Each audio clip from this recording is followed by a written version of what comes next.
con Lucio Tomasi, responsabile di questo laboratorio di robotica, esperimento qua nella scuola, nel plesso scolastico di Taglio di Po, e a lui vogliamo farci spiegare che cos'è questo progetto.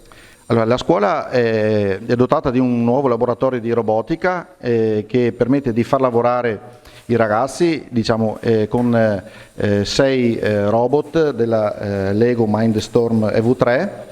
Diciamo che oltre a socializzare, a lavorare insieme, quindi a sviluppare queste potenzialità, queste capacità, possono anche potenziare appunto le loro abilità informatiche e digitali. È un progetto destinato a che classi?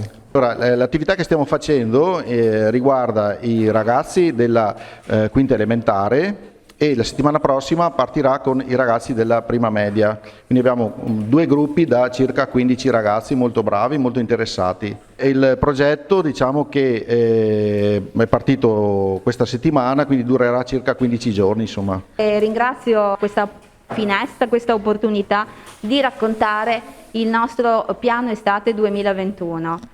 Queste attività che abbiamo avviato sono state ovviamente concordate anche con l'ente locale e si inseriscono in un piano complessivo per diciamo, tenere la scuola in funzione anche durante l'estate e in sinergia con le attività dell'ente locale che appunto coinvolgono soprattutto bambini di fascia di età scuola primaria.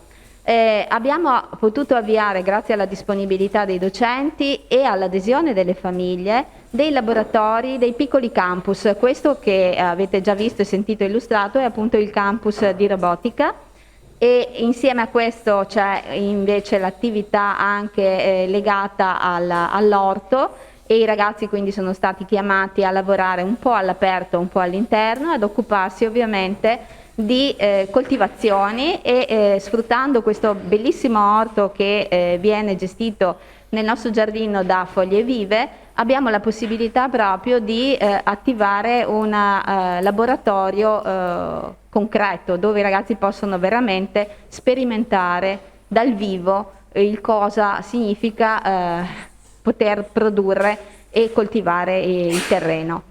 E oltre a questi 2 importantissimi laboratori è stato attivato anche un mini campus di lingua inglese, e quindi abbiamo avuto anche, stiamo in questo momento anche lavorando su questo fronte. È il primo anno che ci viene data la possibilità di lavorare d'estate. Il Ministero ci ha dato dei finanziamenti e questi finanziamenti appunto stiamo cercando di utilizzarli al meglio, compatibilmente anche ovviamente con le adesioni delle famiglie che non sono come dire, abituate a questo tipo di offerta. Allora io volevo ringraziare l'Istituto Comprensivo di Taglio di Po nella persona della nostra dirigente scolastica e ovviamente a tutti gli insegnanti che hanno dato la loro disponibilità nel realizzare queste nuove attività per i ragazzi. Sicuramente un momento importante per loro, per le famiglie.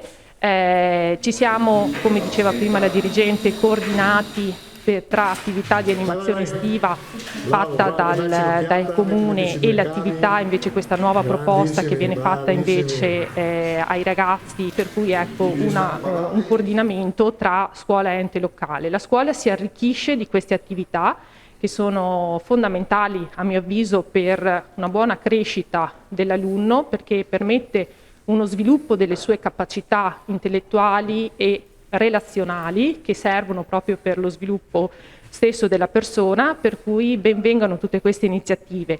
E questo si inserisce in un progetto più ampio tra istituto e comune, che riguarda appunto l'ammodernamento anche degli arredi.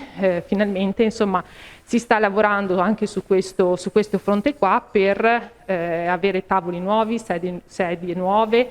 L'aula mensa è stata terminata qua al Pascoli e ne verrà realizzata anche una al GB Stella per il prossimo anno scolastico.